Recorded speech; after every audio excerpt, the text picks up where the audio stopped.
আজকে এখানে লাখো লাখো জনতা, ইউনূস সাহেব দেখে যান, এই ছাত্ররা আপনার কাছে জমা জমি চায় না, টাকা পয়সা চায় না, সহায় সম্পত্তি চায় না।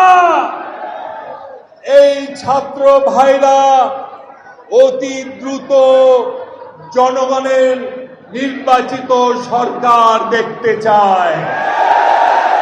এই ছাত্র ছাত্রী ভাই এবং বোনেরা চায় যে শহীদ পরিবারগুলো রয়েছে তাদেরকে মূল্যায়ন ঠিক করা হচ্ছে না, রাষ্ট্র তাদের দায়িত্ব গ্রহণ করুক। আমি ইউনূস সাহেবকে বলতে চাই, ইউনূস সাহেব 7 থেকে আর কয় মাস ক্ষমতায় আছেন, অল্প কয় মাস ক্ষমতায় আছেন, সিনা টান করে ক্ষমতায় থাকুন, কাপুরুষের মতো ক্ষমতায় থাকবেন না।